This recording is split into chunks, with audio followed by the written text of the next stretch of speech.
Hello, fledglings. This is part 2 of the Price of Prosperity deal with a demon. If you haven't seen part 1, go watch that first. And silly little story with this one. This is my Halloween weekly special, right? This series, part 1 already came out, and I pre-recorded these in advance, like so long ago, because this week was really busy for me. And so all this time I hadn't been worrying about it, but then I go on and I'm scheduling content, and all of a sudden I'm like, wait, there's no part 2. I haven't done the part 2. So here's part 2. You'll be getting it as scheduled, but in my mind it was scheduled very late. But yeah, now you have it, and I've done it. Yay!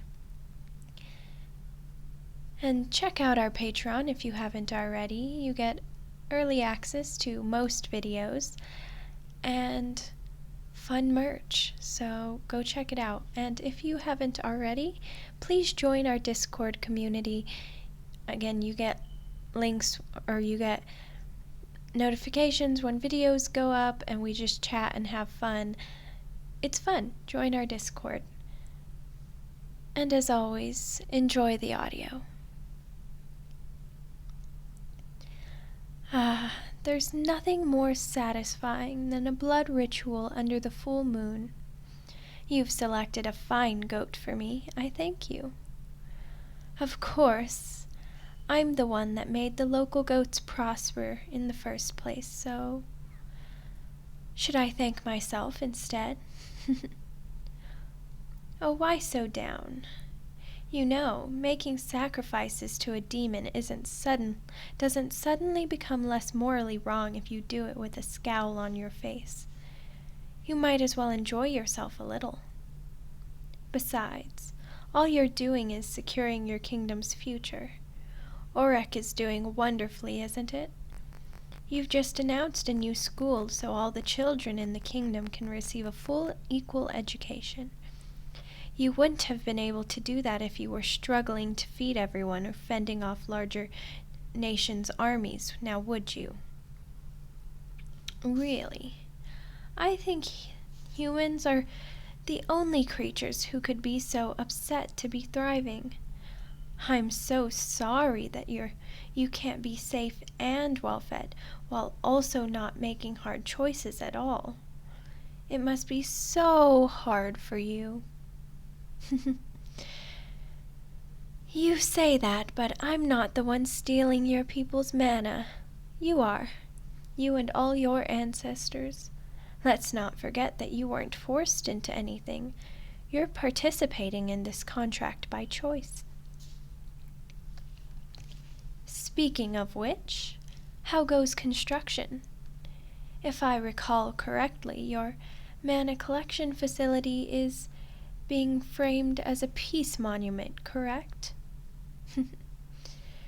Oh no, I think it's quite fitting. It is what's bringing peace to your kingdom, is it not? But, you know, perhaps you didn't realize this, but I can see everything that goes on within the borders of this kingdom, and recently I was concerned that you were making some errors in your construction. Well, you see, perhaps you didn't realize, but the talisman I provided was supposed to remain unaltered. Your job was to bury them underneath the monument, but I noticed that you handed them over to your scholars instead. They've been playing around with them.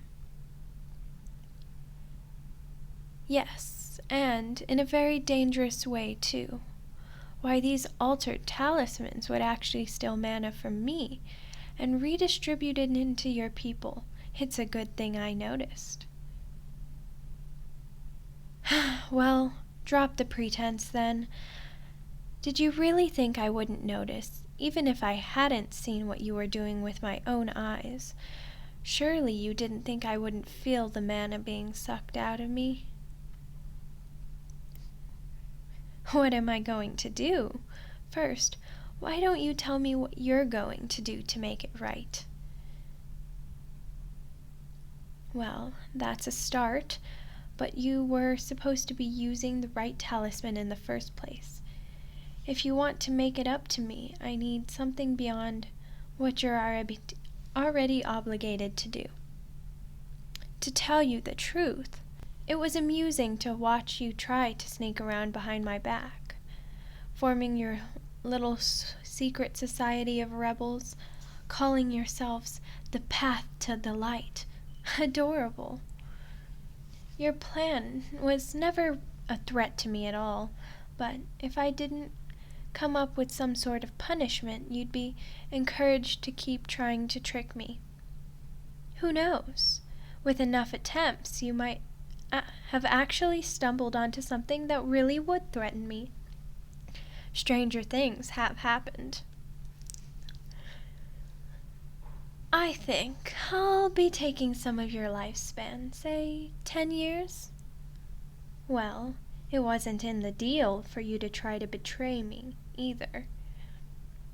If you want to live a long life, you shouldn't have tried to double-cross an archdemon. Oh, and I know exactly how long you're going to live. You weren't exactly going to reach a ripe old age even before. So if I were you, I'd hurry up and start looking for someone to help you produce an heir if you want a bloodline. But, you know, I can see many things, but I can't read minds. And because of that, I'm just dying to know what you were really trying to do. What was your plan? I could see that you're making preparations to try to survive without the contract, storing food, experimenting with growing crops in poor soil, trying to strengthen alliances with neighboring kingdoms. But why? Why go through all this trouble when you already have all you need? No technique for growing crops could ever yield as much as you get with the magically rich soil and favorable weather I provide, and you could never be safe from an attack as you would with me influencing the minds of other kingdoms' rulers. Why do you hate being successful? Is this a matter of pride? Do you feel weak because you're not directly responsible for your own success? You know, I've never once met a human who was glad to make a deal with me. It's always done with groaning self-pity. Is it because of the price I ask for?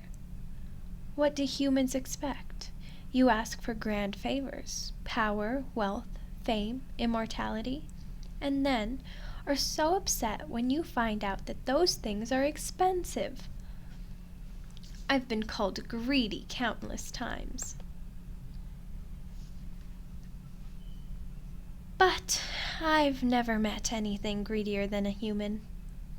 You all think you're entitled to everything you want just for being alive. The world's not so generous as to hand over happiness and prosperity for free, no matter how much you think you deserve it. You need to pay for it, and that's exactly what you're doing. Tainted. Can't you hear yourself? You think prosperity is tainted because a demon gave it to you? What does that even mean? You've had it too easy. Your ancestors forged a contract with me because tainted food was better than none, because a tainted peace was better than a war. A few years without my help, and you'd be crawling back to me begging for your tainted happiness. There are no rules in life, you know. None aside from the ones that people in power like yourself set for yourself. There is no cheating, there is no fair play. The only things that there is things that you want, and things that get you what you want. You know, before I first started dealing with kings and rulers, I had always thought they were a lot like demons, people who knew what they wanted and knew how to get them. I never would have guessed that they would be more worried about the right thing than anyone else, even as they go and do the exact opposite. It's funny to me that you and your ancestors are the exact same. I would have never thought all of you would have more perspective. Well, do you really want to know why? I've been holding on to that little nugget of truth for a long time. Well, you see, you're more similar to me than you realize. You're part demon yourself. I've done many things in my long life, but I've never once lied. I speak the pure, unadulterated truth. When we first met, I told you something. I said it offhand, but it was a hint. I told you that I've done many favors for your ancestors. I even married one of them. Of course I did more than just stand around and look good. Together we produced their heir, your ancestor. You're my great, I forget how many greats, but grandchild. Demon blood doesn't manifest strongly unless it's pure. There's no reason you would have noticed, especially in this kingdom where your mana is constantly being drained from you, but you aren't entirely human. I had always assumed that this meant that this aversion to demonic contracts was something that was learned, not something inherently human. But none of you ever seem to come around to my way of thinking, no matter what I say. It seems that neither word nor blood can convince a human of the truth, but that's enough of my rambling. I don't mind if you never agree with me. Just so long as you never, ever try to violate the terms of our contract again. Just be grateful that I didn't end it here and now. It's about time for me to leave, I think, but first, I need to collect what you owe from me. Now I warn you, this will not feel comfortable. A lot like having a rib pulled out of your torso. I'm told that, I have no idea how anyone alive could know what that feels like. There, 10 years. Actually, a little bit less. I want you to live long enough to, well, let's not spoil it. Think of it as something to look forward to. Until the next full moon, unless you summon me sooner. Ta-ta, human.